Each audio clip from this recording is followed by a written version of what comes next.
She didn't come back for love. She didn't come back for answers. She didn't even come back for herself. She came back because the child she had been carrying alone for 7 months, 8 months now, heavy and real and pressing against her ribs like a quiet fist, deserved at least one thing from the man who had ended their marriage in 12 lines on expensive paper. He deserved to know it existed. That was all she told herself on the 3-hour journey across the border. That was the only sentence she allowed, because if she let herself think beyond it, if she let herself think about the cedar smell of those halls, or the way his voice sounded when he wasn't performing authority, or the particular look he used to give her across a crowded room when he thought she wasn't watching, she would turn around. And June Vasser had spent enough of her life turning around. Not anymore. She had a folder of papers pressed against her chest, and a truth she had carried alone long enough. She walked through the iron gates of the keep, and somewhere on the other side of those walls, Sebastian Voss, Alpha King of the Iron Vale territories, had no idea that the next 4 minutes were going to change the rest of his life. Before we go any further, let us know in the comments where you're watching from. We'd love to hear from you. And if you're new here, click that subscribe button so you never miss any of our upcoming videos. Now, before we go back to those gates, before we get to the moment Sebastian walked into that hall and stopped breathing, there are things you need to understand about these two people. Because this is not a simple story about a marriage ending. This is a story about what a woman discovers about herself when the life she was living inside someone else's world gets taken away, what she builds in the rubble, who she becomes when no one is watching. And it is a story about a man who made the worst mistake of his life with a careful pen and an official seal, and convinced himself, for 7 months, that he had done the right thing. Here is what I want you to hold as we go through this together. Why did Sebastian end it with a letter? Not a conversation, not a difficult evening at the table. A letter. What was he afraid of that words spoken out loud would have cost him? Why did June carry this secret for 7 months without a single word to him? And what finally made her decide that silence was the one thing she could no longer afford? And when Sebastian stood in that hall and the truth hit him, when his eyes moved from her face to her hands and then slowly down, the way someone looks at something they are desperately trying to misread, what was the very first thing he said to her? Not what you'd expect. Not what June expected. 2 words. Quiet ones.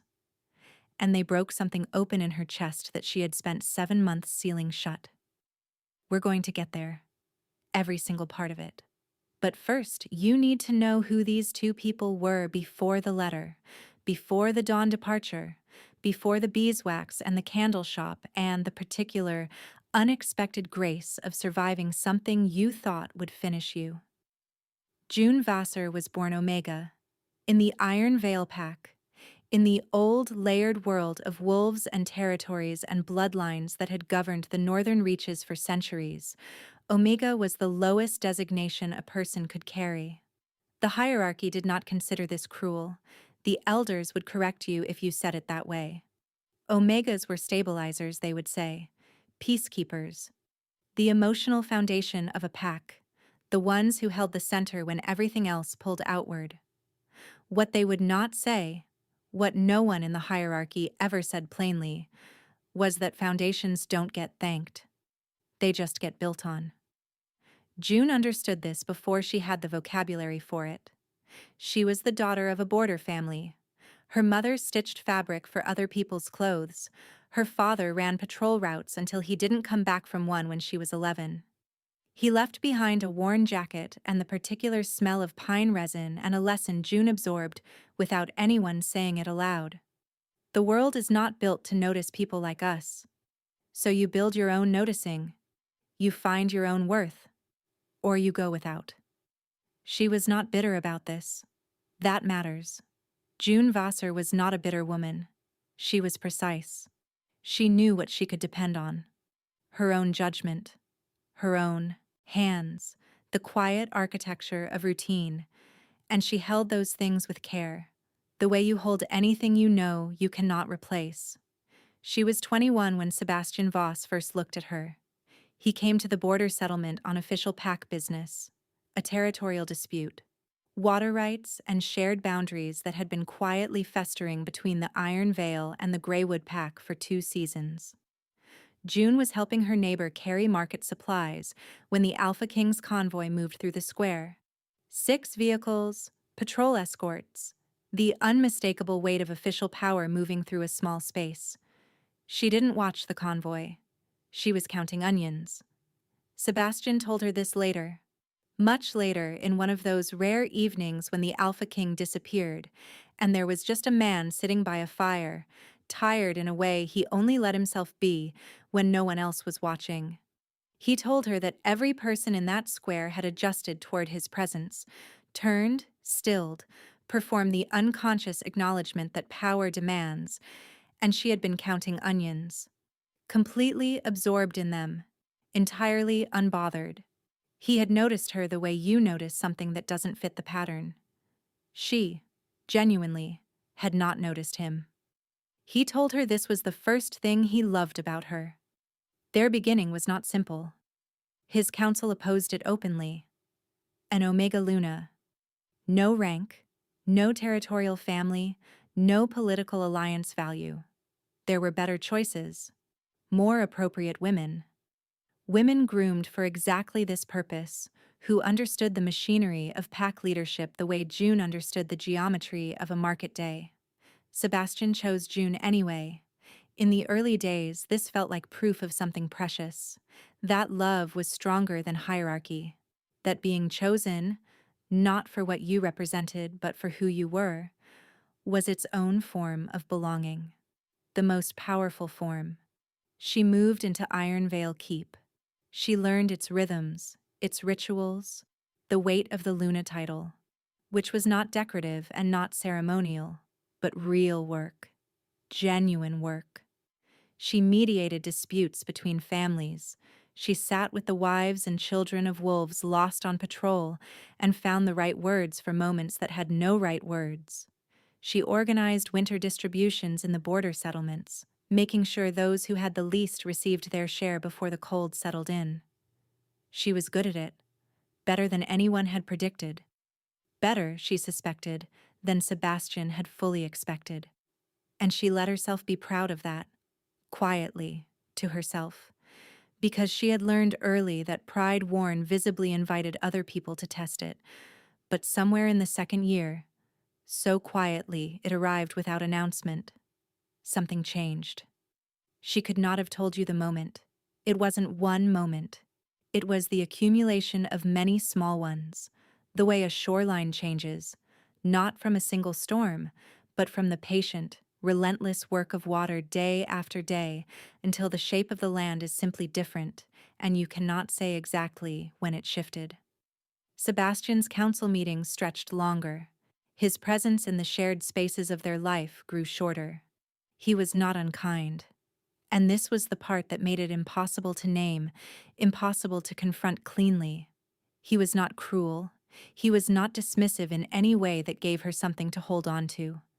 He was simply elsewhere, even in the same room, even across the dinner table. His mind lived in the territories, in the politics, in the endless, urgent present tense of leading a pack through complicated seasons. And June, who had built her entire life on the principle that she would not require the world to notice her, would not wait for validation, would not make herself a problem by needing things. June did what she had always done. She made herself smaller. She learned which patrol captains had sick children and asked after them by name. She memorized the preferences of every senior beta in his council. She cooked the meals he liked on the evenings he was tired. She made herself useful and present and easy and warm, and told herself this was what love looked like after the beginning wore off. This was the ordinary, unsexy work of a marriage. This was what you signed up for. She believed this for longer than she should have. She was 23 years old, sitting in the Luna's garden with a cup of tea going cold beside her. The particular ache of a woman who has stopped pretending to herself, settling into her bones, when the letter arrived. folded in thirds, heavy paper, expensive paper. The kind used for pact treaties and official declarations, sealed with the Iron Veil crest, 12 lines. She read them 4 times, not because she couldn't read, because her mind kept offering her alternate interpretations, and she kept needing the lines to correct it. The bond between us no longer serves the pack.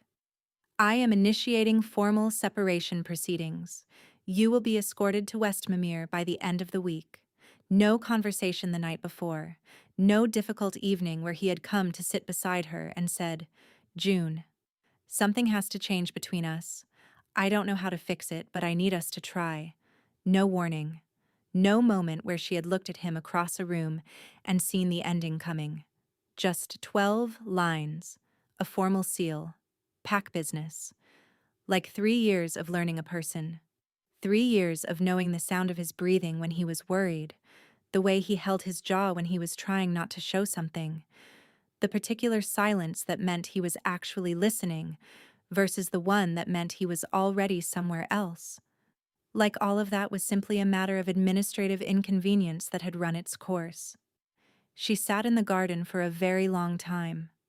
What Sebastian did not know, what he could not have known, because she hadn't found the words yet, because she had only found out 2 days before the letter arrived, because she had been trying to locate the right moment and the right version of herself that felt brave enough to say something has changed, was that June was pregnant. 6 weeks. Early enough that it was still barely real, still a whisper between herself and the healer and the particular, enormous quiet of a truth not yet spoken. She had been walking toward that conversation, slowly, carefully, testing the ground the way you test ice before you trust your full weight to it. And then the letter arrived and the ground disappeared entirely. Think about what that requires of a person. Your marriage has just ended in 12 lines. The shock of that is still moving through you. The grief, the particular betrayal of discovering that someone had been planning and drafting and sealing while you were sitting in the garden watching the tea go cold. And underneath all of that, you are holding a secret that changes everything. A secret you cannot now tell. Because telling it in the shadow of this letter would look like desperation, like strategy. Like exactly the kind of move that a woman with nothing left to lose makes when she is trying to hold on to something. And June Vasser was not that woman. She had spent her entire life refusing to be that woman. So she made a decision that cost her more than she ever told anyone. She would not tell him. Not yet. Not like this. She would leave first, on her own terms. She would go somewhere that belonged to her, and she would figure out what came next from solid ground, not from the rubble of something that had just collapsed.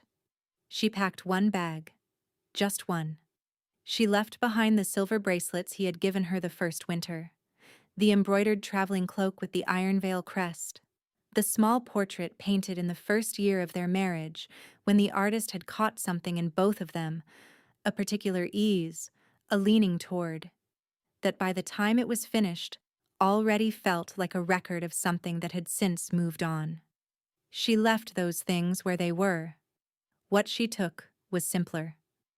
Her mother's sewing kit, a plain gray wool cloak, the healer's confirmation in her coat pocket, not for sentiment, but because she understood, even in shock, that documentation matters, that proof of things matters, that you should never carry anything important only in your memory.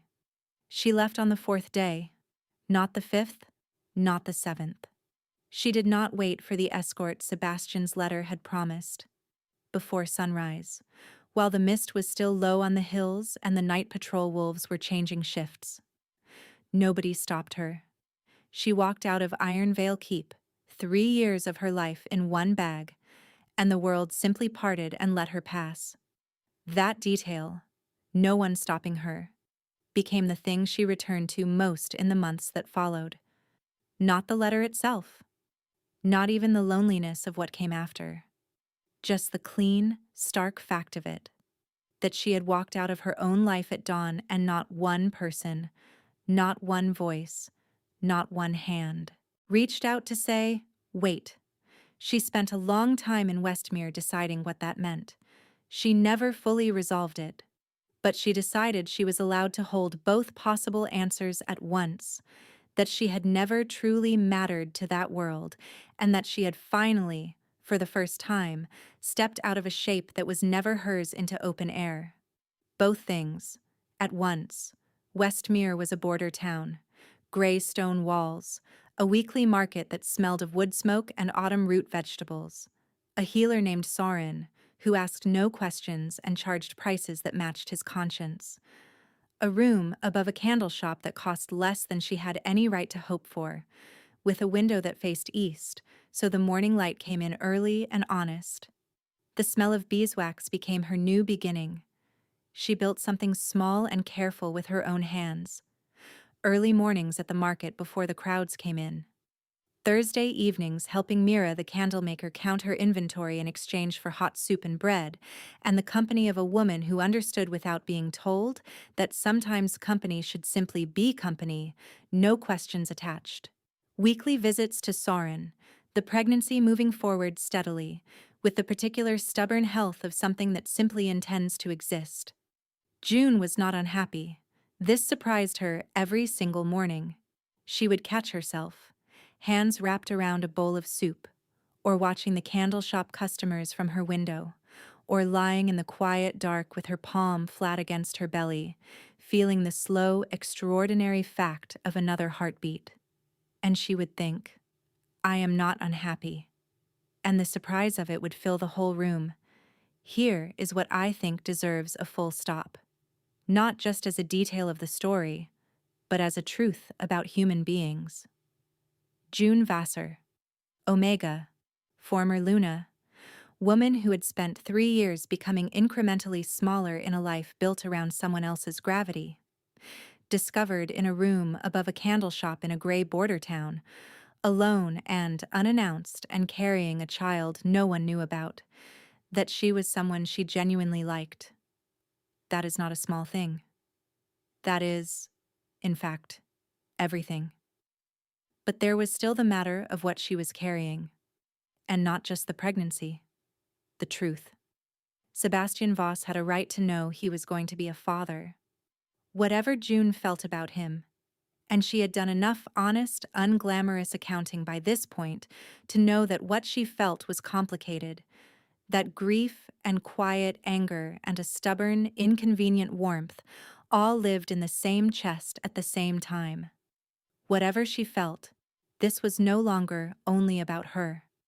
This was about a child who would be born into a world with rules, hierarchies, pack structures that would determine its standing before it drew its first breath. An Alpha King's child, unacknowledged, unregistered. That was a cruelty she refused to pass forward. Whatever Sebastian had taken from her, she would not take that from this child. So she wrote to Darian, Sebastian's beta, a man she had found across 3 years of observation to be quietly decent in a world that did not always make decency easy. She kept the letter short, 1 hour, in person, documents to sign, a matter to discuss. She did not explain the matter. She arrived on a September morning when the sky sat heavy and gray over the northern hills and the clouds had not yet decided whether to open. She wore the plain gray wool cloak, nothing with a crest, nothing that belonged to a life she was in the process of releasing. She had a folder of separation papers pressed against her chest, and she walked through the iron gates. The corridor smelled the same. That was the first thing. Cedar and old leather and the sharper undercurrent of pine resin and power that clung to every surface of a place where the Alpha King lived. She had spent 3 years learning that smell, waking up inside it. She had, for a time, believed it meant safety. Now it just smelled like a place where she used to live. She kept walking. She had given herself one set of instructions for this visit. Sign the papers. Tell the truth. Leave. Go back to Westmir. Back to Mira and the beeswax smell and the Thursday dinners and the window that faced east. One set of instructions. ordered and clear. The trouble with instructions you give yourself is that your body does not always agree to follow them. The guard at the inner door, a beta named Cole, broad-shouldered with careful eyes, saw her before she reached him. His gaze dropped immediately, not to her face. Down, to the unmistakable shape of her beneath the gray wool. Back up to her face. Something moved through his expression that he worked quickly to neutralize. Luna June, he said, and his voice was strange. I'm not the Luna, she told him. I haven't been for 7 months. He opened the door without another word. The inner hall was smaller than she remembered. Or she was different. Less impressed by high ceilings and dark wood, and the particular theater of power that pack leaders used to keep everyone aware of the distance between themselves and the rest of the world. 2 long tables ran down the center of the room, covered in maps and documents in organized disorder. A fire burned low in the far hearth. Candles in iron brackets along the walls. The cedar smell, deeper here. Almost a weight. Darian was standing near the window. Dark-haired, mid-30s, with the kind of face that could absorb a shock without showing it. 8 years as Sebastian's beta. A man who had seen enough that very little surprised him anymore. He took one look at her and went completely still. 3 full seconds. Then, June, very controlled. I know, she said, before he could find whatever came after her name. It's all right. She said it on reflex. Old reflex? The trained Omega instinct to smooth over other people's discomfort before her own could be acknowledged. She caught herself doing it and felt a small, wry internal recognition.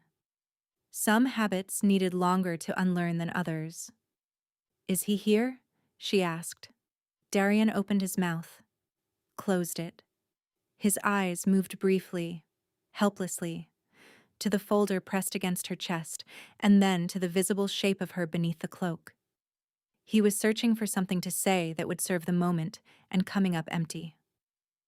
He's in the study, Darian said finally. The door at the far end of the hall opened.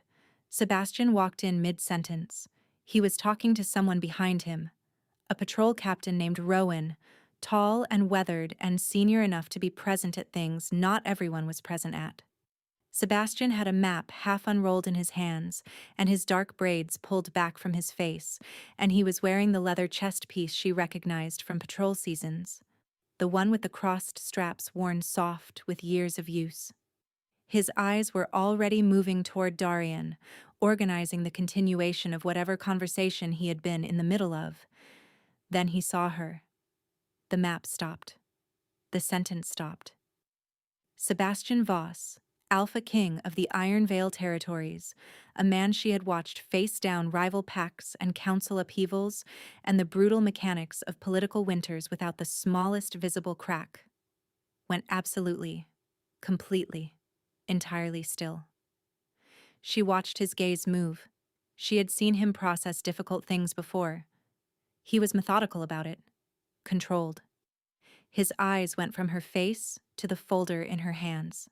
Then, slowly, with the particular deliberateness of someone who is trying very hard to believe they are misreading something, down to the shape of her beneath the gray wool. The silence in that room was the loudest thing June Vasser had ever been inside of. She counted seconds. She had learned to do this during the harder months of her marriage, not to measure time, but to stay inside her own body when everything in her wanted to pull back to somewhere smaller and safer. She counted now, felt her own pulse, kept her chin level, kept her hands still on the folder and did not let them shake. 1, 2, 3. The fire crackled in the hearth. Outside, wind pushed against the leaded windows and the glass shivered in its frame. Behind Sebastian, Rowan had gone perfectly still in the doorway, absorbing, understanding, doing the arithmetic that every person did when they looked at her now. "Give us the room," Sebastian said. His voice was controlled, even. But there was something running underneath it. A low pressure, like the atmosphere shifting before a storm that has been building for a long time, that she felt in her chest more than heard with her ears. Darian moved immediately. Rowan stepped back through the doorway and pulled it shut behind him. In seconds, it was only the two of them and the fire, and 7 months of everything neither of them had said. Sebastian set the half-rolled map on the nearest table. Slowly, deliberately. The composure of a man working very hard to hold on to composure. Then he looked at her again. June, he said. Just that. Just her name. Nothing after it. Sebastian, she answered.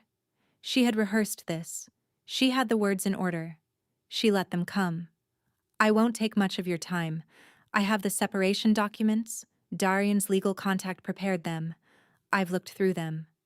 I just need your signature and mine on the last 3 pages, and then this is done, and we can both move forward. She was talking slightly faster than she intended. She pressed the folder against her chest and made herself slow down. After that, she continued, I'll explain the other matter and then I'll leave. You won't need to see me again unless you want to. Silence. Sebastian hadn't moved. 3 strides of distance between them, the table like a deliberate border. His eyes dropped again, briefly, just briefly, to the shape beneath the cloak. And when they came back to her face, something in them was different. Something had opened. He said, How long? Not, what other matter? Not, whose is it? Not even, why didn't you tell me? Just, how long? And that specific question, that particular 2-word reach toward understanding before anything else, was the thing that came undone inside her. A small guarded thing she had spent 7 months walling off, because it meant he already knew. He had looked at her and done the math in the space of a breath, and the first thing he had reached for was not anger and not accusation, but that quiet, almost humble arithmetic of, how long? 8 months, she said. She watched it land on him, watched the calculation move behind his pale eyes. 8 months ago, 6 weeks before the letter. 2 months into the silence that had been living between them in the final season of their marriage, like a third person in the room. Breathing the air, taking up the space, growing in the dark the way things grow when no one tends to them. Sebastian closed his eyes. It was the most unguarded thing she had seen him do in over a year. If this story has a hold on you right now, drop a comment. I'm still watching. And let's see who's with June all the way to the end. She had built this moment out in her head across 7 months of Westmir mornings. She had mapped his possible responses with the careful precision of someone preparing for every weather.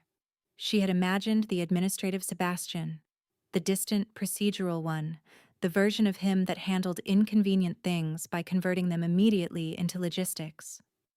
He would call Darian back. There would be new documents, a different kind of formal paper. Things would become managed and official, and she would walk away with the matter resolved and her dignity intact. She had imagined the controlled version of his anger, the kind that was never loud, never thrown across rooms, the sealed container kind, quiet pressure looking for a release valve. She had imagined irritation. She had imagined the political brain engaging immediately, what this meant for succession, for the PAC record, for the public accounting of things. She had even imagined, in the darkest Westmir nights, complete indifference. The possibility that he would look at her with the calm absence of a man who had already, thoroughly, moved on. She had not imagined him crossing the 3 strides between them, not urgently, deliberately, the way he moved when something mattered, measured, intentional, with his full weight behind it. He stopped directly in front of her, close enough that she could smell the cedar and worn leather again, the smell of a life she used to live inside. And he looked at her, not at the folder, not at the pregnancy, at her face, her eyes, the kind of looking that had nothing managed in it. I sent that letter, he said slowly, Because I thought you were unhappy. The room held very still. I watched you become smaller, he continued, for 2 years. I watched it happen, and I didn't know how to stop it. I couldn't tell if I was the reason or just the place where it was happening, and every time I tried to start the conversation I needed to start, I couldn't find the words for it. My counsel said the honest thing, the merciful thing, was to let you go. That keeping you inside this life was keeping you from something better than what I was giving you. He paused. I told myself I was setting you free, he said. June looked at him. There are moments when the story you have spent months building, the version that held you upright, the version that made the grief make sense, the version that gave the ending a shape you could live inside. There are moments when that story meets the actual truth, and you discover they are not the same story at all. This was one of those moments. It did not fix anything. She knew that clearly, even as something in her chest shifted. The letter was still wrong. The 7 months were still real. The long nights carrying something that should have been carried by 2 people. The loneliness of surviving something that should not have been survived alone. None of that disappeared because he had bad reasoning for good intentions. But the story changed. He had not sent her away because she didn't matter. He had sent her away because he didn't know how to matter to her the way she needed him to. And somewhere in the exhausting, almost unbearable irony of that, June felt something she had been holding at very high tension for a very long time begin to loosen. Just slightly. Just enough to change the air in the room. She had thought she knew him. 3 years, thousands of mornings, hundreds of dinners. The particular intimacy of sleeping beside someone long enough to know which side of the bed they preferred, and how their breathing changed when they were worried, and what their face looked like when they were tired and working to hide it. She had believed she knew Sebastian Voss. She had been wrong in the ways that mattered most. Not about his character. Not about the fundamental shape of who he was beneath the Alpha King machinery, but about his interior life. About what was happening in the silences she had interpreted as indifference, as the natural cost of loving someone whose life ran larger than her own. He had not been pulling away, he had been afraid. Sit with that for a moment. Sebastian Voss had been trained from before he could remember to hold power and hold it well. Alpha Kings do not say, I don't know what's going wrong between us and I'm frightened by it and I need your help to figure it out. That vocabulary does not live in the apparatus of leadership. They assess, they decide, they manage. The machinery of authority has no room for the honest, vulnerable language of a man who is failing at something private and cannot figure out how to correct his course. And so when the marriage had begun to feel like something he was failing, when he had watched June grow quieter and more contained and more careful across 2 years, understood he was somehow the cause, even if he couldn't identify the mechanism. He had responded the only way he knew how. He had made a decision. He called it mercy. His counsel called it wisdom. The right choice for the pack, and the right choice for her. And June, who had built her entire adult life on the principle of not requiring anything from a world not built to give it, who had taught herself to survive on her own noticing when no one else provided it, had walked away at dawn and said nothing, because saying anything would have cost her the one thing she still had entirely to herself. Her dignity. 2 people. 1 ending. Entirely different silences building toward it. This is the part of the story that I keep returning to. Not as drama, though it is dramatic, as truth. The most painful endings are not always made of cruelty. Sometimes they are made of love arranged in the wrong order, by people who didn't have the language for what they needed to say before it was too late to say it. Standing in that hall, September light coming gray and thin through the leaded windows, fire low in the hearth, the folder of separation documents growing heavier with every minute she did not open it, June made a decision of her own. She told him the truth. Not just about the pregnancy. He already knew that. But the other truth. The one she had never been able to say inside these walls while it might have mattered, while there was still a version of this marriage that could have survived it.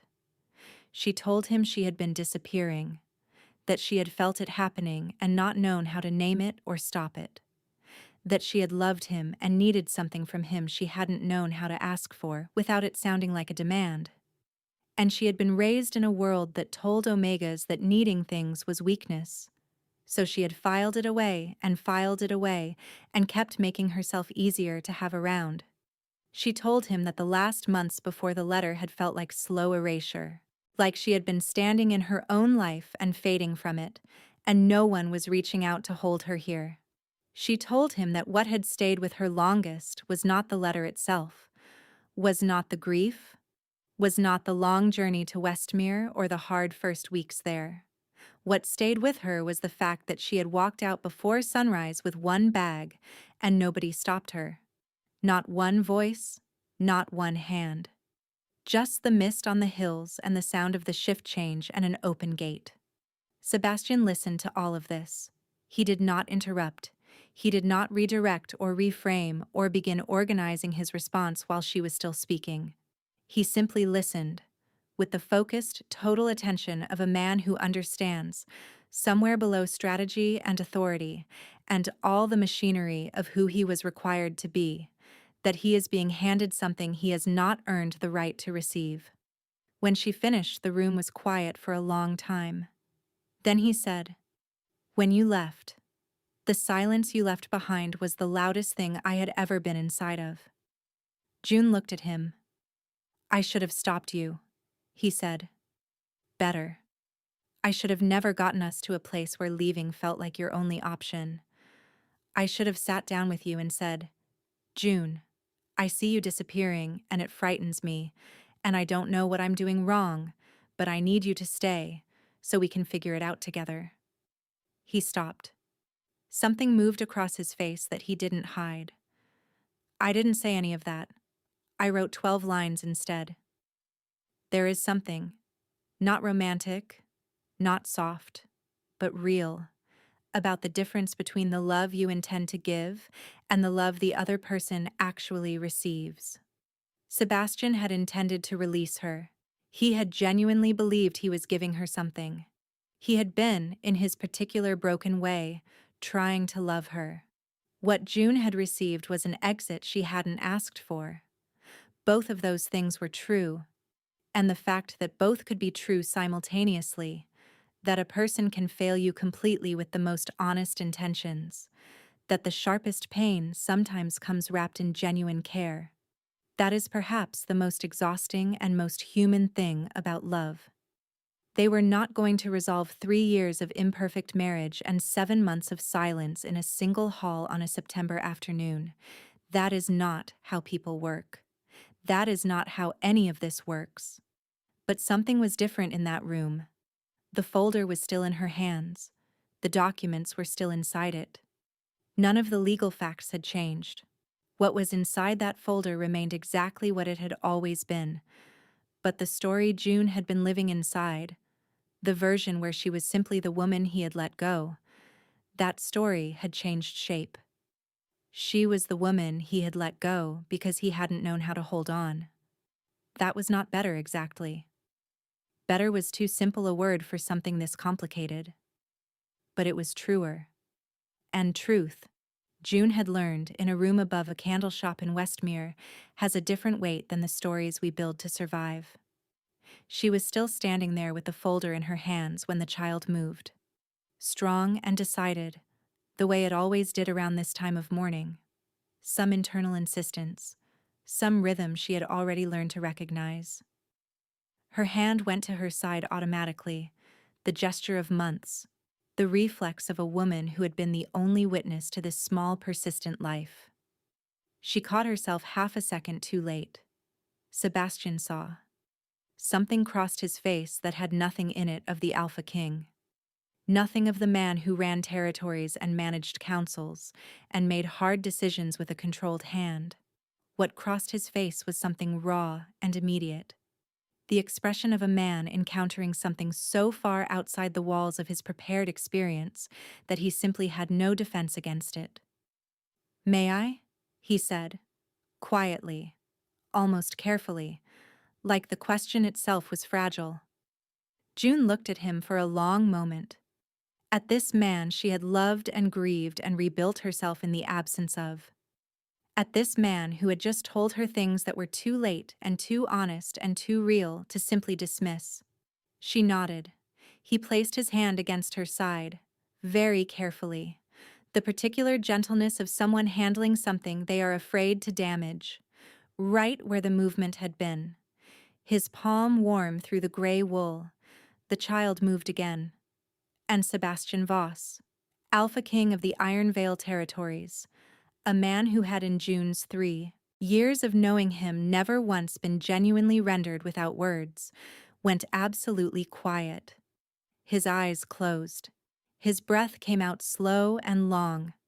When he opened his eyes, she saw something in them that she had never seen before in all that time of knowing him.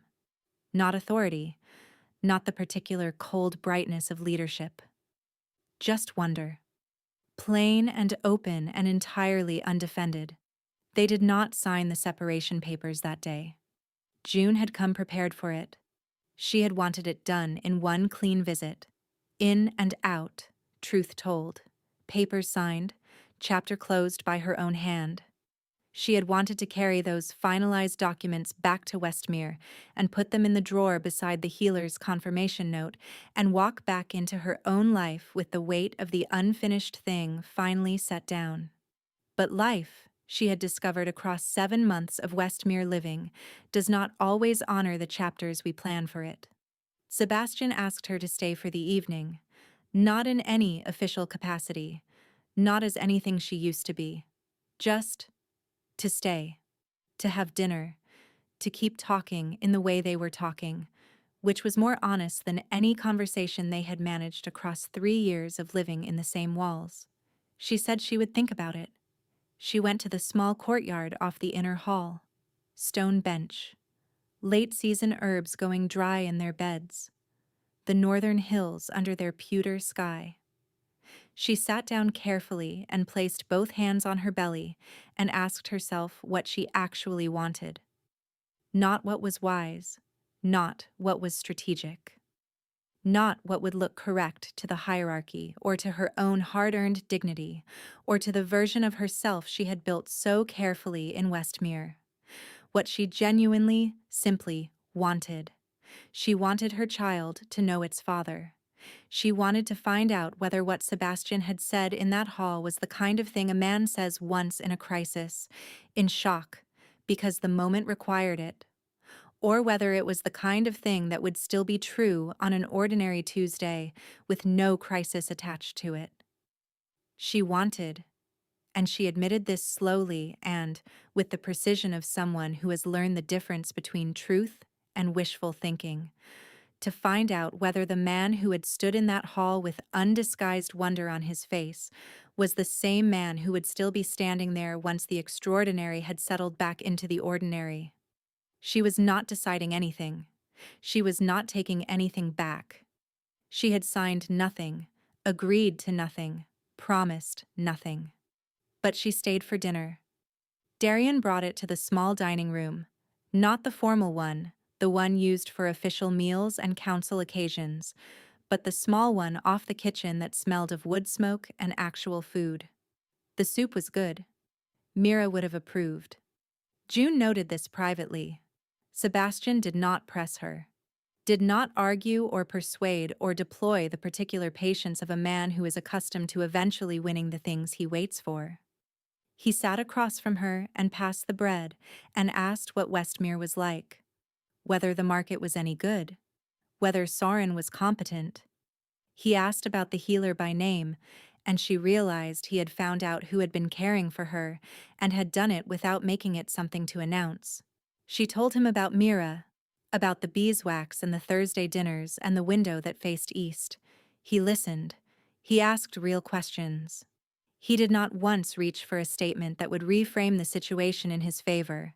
He just listened.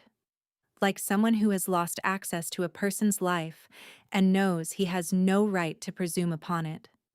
It was, strangely, the most like himself she had seen him in years. And at the same time, it was like meeting a version of him she had not known existed. Here is what June Vasser understood by the time she walked back out through the iron gates that evening.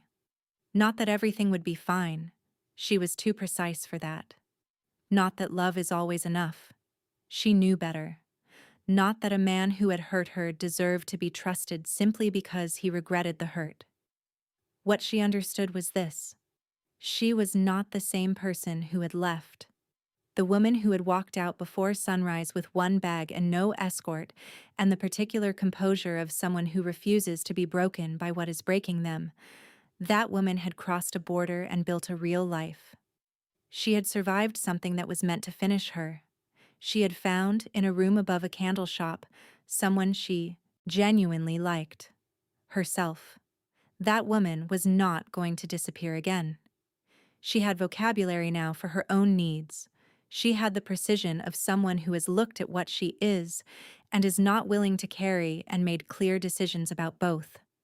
From that foundation, from that place, not from loneliness or residual feeling or the old omega instinct to make things easier for everyone else, she could afford to ask one question. Not, should I take him back? The question was, who do we each need to become for anything between us to be worth building? It was a good question. It had no quick answer. But it was the right question. And for the first time in a long time, she felt solid enough to wait for the right answer instead of accepting whatever came first. Sebastian spent the following months answering it in practice. He did not ask her to return to Ironvale Keep. He asked if he could come to her. And he did. Tuesday and Thursday afternoons, when the pack schedule allowed. He sat in the small room above the candle shop and drank tea, and learned the rhythm of a life much smaller and quieter than his own. He helped Mira carry inventory one Thursday because June was tired, and he happened to be there, and he was not too proud to carry boxes. Mira looked at him with the frank, steady assessment of a woman who had seen enough of life to not be impressed by titles, and apparently found him acceptable, eventually, in the specific way that practical women find useful men acceptable when they stop performing and start helping. June laughed about that for days. He established formal legal acknowledgement of the child, the Alpha King's heir, recognized under pack law, with every right that bloodline conferred. And he did it without making that acknowledgement conditional on anything June had not freely chosen. He arranged the best medical care available for the final months of the pregnancy. He did these things without announcement. Actions, June noted, not words. She filed that observation carefully. The baby was born in November. Snow for the first time that year, heavy and early, the kind that settles overnight and makes the world quiet and new in the morning. Soren was there, efficient and calm. Petra, June's older neighbor who had become something like a grandmother across the preceding months, sat in the hallway and refused to go home, regardless of the hour. Sebastian arrived 40 minutes in. He had ridden 3 hours through the snow when the message reached him. He sat beside June and held her hand for 2 hours without once attempting to organize or manage or strategize the experience. He was simply there. Present in the way that presence, stripped of everything else, is its own form of love. Their daughter arrived at 4 in the morning, small and absolutely certain of herself. Dark hair, like her father. And June's expression, that particular precise, assessing look. The one that had caught an Alpha King's attention at a border market over 3 years and a whole other life ago. Sebastian held her for a long time without saying anything. When he finally looked up at June, she recognized what was on his face. It was the same thing from the hall, the same undone wonder, except steadier now. More settled into him, more genuinely his own. "I understand now," he said, "why you came back." June looked at him clearly, without anger, without performance. "I came back for her," she said. "Everything else is still being figured out." He nodded. He knew. And more than that, he was learning how to honor the difference. They spent the year being figured out. It was not a fairy tale. Fairy tales do not have bad weather and difficult Tuesdays and the ongoing, unglamorous work of two people, unlearning patterns that have had years to harden. It was not a love story in the sweeping, settled sense of the word. It was something more honest than that. It was two people deciding, separately and in their own time and for their own reasons, that the versions of themselves they were becoming were worth the work of finding out what they could build together. June did not go back to the Luna role the way it had existed. She renegotiated it entirely, with her own conditions, with the clear and non-negotiable requirement that she would never again become smaller inside a life that was supposed to hold her, that she would never again carry things that should have been carried by two people. Sebastian agreed, not as a concession, not as a managed compromise. He agreed because the woman who had walked back into that hall in plain gray wool, precise, undefended, carrying a truth she could have hidden and chose not to, asking for nothing except what was honest and right, that woman was the woman he had been. Across 3 imperfect years, badly trying to love. He just hadn't yet known how to become someone worthy of her. He was learning. And June, who had once believed that being chosen was the highest form of being seen, had discovered something that went further than that.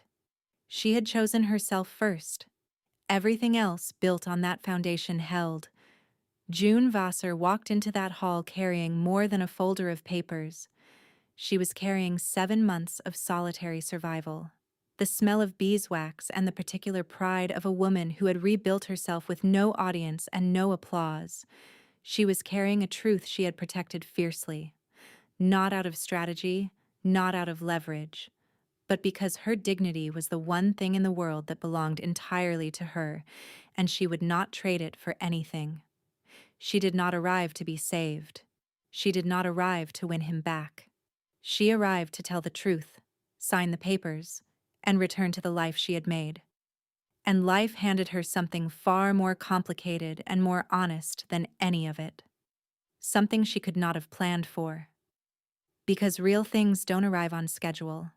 Here is what this story keeps asking me.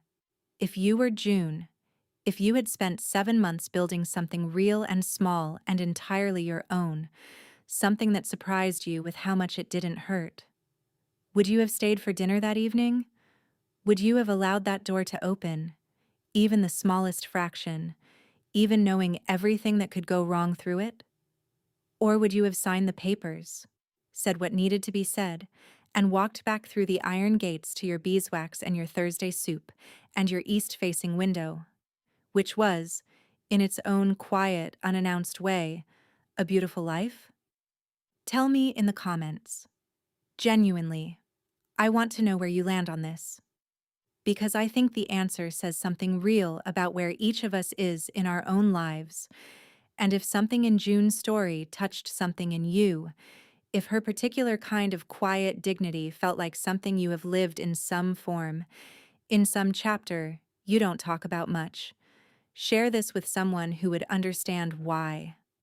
June learned something in that year above the candle shop that I think is worth carrying with you. Not every loss is the end of the story. Some losses are the first page of the chapter where you finally figure out who you actually are. Not every silence means you are forgotten. Sometimes it just means the right words are still being found.